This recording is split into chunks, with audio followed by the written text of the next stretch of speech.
Sebelumnya, Assalamualaikum warahmatullahi wabarakatuh. Perkenalkan, saya Suryanti Ilyas. Saya akan menjelaskan materi kami, yaitu Software Engineering Process.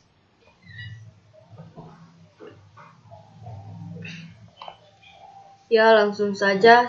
Software Engineering Process adalah sekumpulan aktivitas terstruktur yang dibutuhkan untuk mengembangkan sistem software yang meliputi spesifikasi, desain, validasi, dan evolusi. Model proses RPL. Model proses RPL adalah representasi abstrak dari proses software. Pada rekayasa perangkat lunak, banyak model yang telah dikembangkan untuk membantu proses pengembangan perangkat lunak. Model-model ini pada umumnya mengacu pada model proses pengembangan sistem yang disebut SDLC.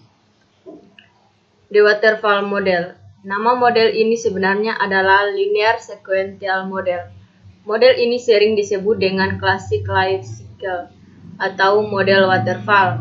Model ini adalah model yang muncul pertama kali yaitu sekitar tahun 1970, sehingga sering dianggap kuno, tetapi merupakan model yang paling banyak dipakai dalam software engineering.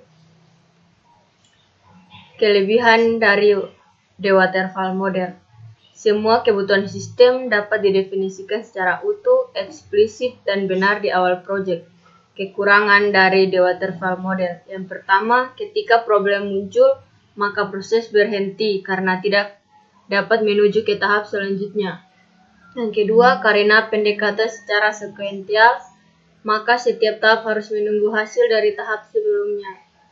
Yang ketiga, pada setiap tahap proses tentunya dipekerjakan sesuai spesialisasinya masing-masing. Yang berikut, instrumental model.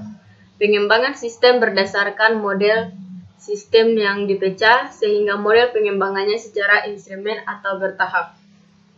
Kebutuhan pengguna diprioritaskan dari prioritas tinggi, dimasukkan di awal instrumen. Setelah pengembangan suatu instrumen dimulai, kebutuhan dibekukan dulu hingga instrumen berikutnya dimulai.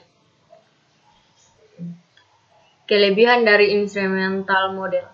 Yang pertama, nilai penggunaan dapat ditentukan pada setiap instrumen sehingga fungsionalitas sistem disediakan lebih awal. Yang kedua, instrumen awal berupa prototip untuk membantu memahami kebutuhan pada instrumen berikutnya. Yang ketiga, memiliki risiko lebih rendah terhadap keseluruhan pengembangan sistem. Yang keempat, prioritas tinggi pada pelayanan sistem adalah yang paling diuji. Yang berikut yaitu spiral model. Model spiral pada awalnya disusul oleh Boehm adalah model proses perangkat lunak evolusioner yang merangkai sifat iteratif dari prototip dengan cara kontrol dan aspek sistematis model sekuensial linear. Kelebihan dari spiral model. Yang pertama, tetap mengikuti langkah-langkah dalam siklus kehidupan klasik dan memasukkannya ke dalam kerangka kerja iteratif. Yang kedua, membutuhkan pertimbangan langsung bertahap terhadap risiko teknis sehingga mengurangi risiko sebelum menjadi permasalahan yang serius. Yang ketiga, penggunaan prototip sebagai mekanisme pengurangan risiko pada setiap keadaan di dalam evolusi produk. Kekurangan dari spiral model. Yang pertama, sulit untuk meyakinkan pelanggan bahwa pendekatan evolusioner ini bisa dikontrol. Yang kedua, memerlukan penaksiran risiko yang masuk akal dan akan menjadi masalah serius jika risiko mayor tidak ditemukan dan diatur. Yang ketiga, butuh waktu lama untuk menerapkan paradigma dari ini menuju kepastian yang absolut. Ya, berikut akan dijelaskan oleh teman saya. Terima kasih. Bismillahirrahmanirrahim. Assalamualaikum warahmatullahi wabarakatuh. Kenalkan, nama saya Sulawati Mohtar. Di sini saya akan membacakan materi lanjutan dari Suryanti Ilyas. Prototyping adalah salah satu pendekatan dalam rekayasa perangkat lunak yang secara langsung mendemonstrasikan bagaimana sebuah perangkat lunak atau komponen-komponen perangkat lunak akan bekerja dalam lingkungannya sebelum tahapan konstruksi aktual dilakukan.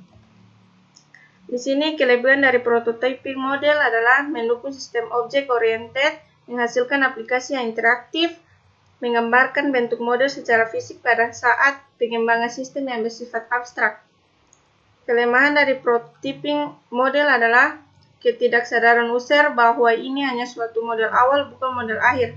Pengembangan kadang-kadang membuat implementasi yang sembarangan. Teknik dan tools yang tidak optimal pada prototipe yang akan tetap digunakan software sesungguhnya. UP atau kadang disebut sebagai USDP adalah kerangka proses pengembangan yang bersifat use case driven, berpusat pada arsitektur perangkat lunak, iteratif, dan tumbuh kembang. Fase dalam RUP Inception, tahapan ini merupakan tahapan paling awal di mana aktivitas penilaian terhadap sebuah proyek perangkat lunak dilakukan.